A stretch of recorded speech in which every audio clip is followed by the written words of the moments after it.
লকডাউনের পর বহুদূর গড়িয়ে গিয়েছে জল। দীর্ঘ ৮ মাস পর অবশেষে ফের গড়াতে চলেছে রেলের চাকা। একের পর এক যাত্রী বিক্ষোভের মুখে পড়ে অবশেষে রাজ্য রেলের আলোচনায় সমাধান মিলেছে। কম সংখ্যক ট্রেন নিয়ে নিউ নর্মালে চলবে লোকাল ট্রেন। পূর্ব রেলের শিয়ালদা ডিভিশনে 46% ট্রেন চালানো হবে, 45% ট্রেন চালানো হবে দক্ষিণ পূর্ব রেলে। স্বাস্থ্যবিধির কথা মাথায় রেখে মাস্ক বাধ্যতামূলক করা হয়েছে, আনা হয়েছে আধুনিক যন্ত্র।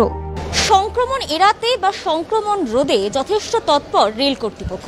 তাই তো যাতে ভিড়ের মধ্যে কোনো রকমভাবে সংক্রমণ না ছড়ায়, তাই জন্য রেলের তরফ থেকে বসানো হয়েছে একটি আধুনিক মেশিন। কি সেই মেশিন?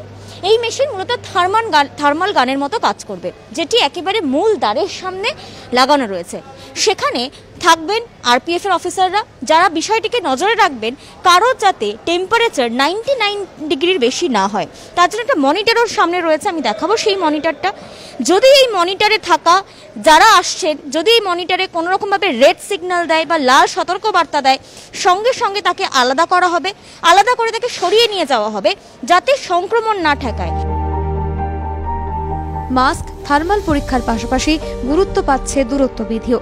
পুরো স্টেশন ও কাউন্টার জুড়েই গোল দাগ করে দেওয়া হয়েছে সোশ্যাল ডিস্টেন্সিং বজায় রাখতে।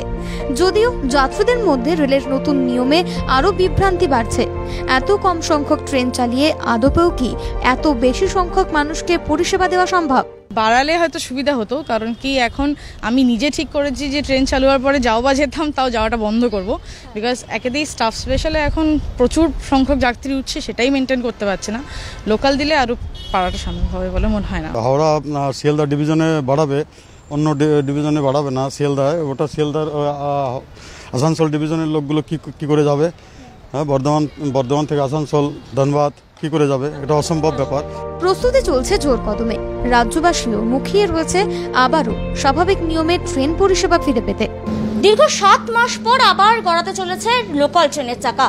কিন্তু প্রশ্ন থেকে যাচ্ছে, যে পরিমাণ যাত্রীকে পরিষেবা দিয়ে অভ্যস্ত রেল, সেই পরিমাণ যাত্রীকে আদপে কি পরিষেবা দেওয়া সম্ভব?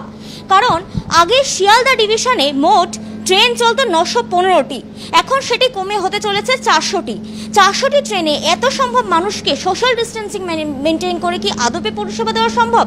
এটাই এখন দেখার বিষয়, কারণ রেলের কাছে এটা একটা বড় চ্যালেঞ্জ। ক্যামেরায় বুবাইয়ের সঙ্গে পিঙ্কি অধিকারী, আরোহী নিউজ, কলকাতা।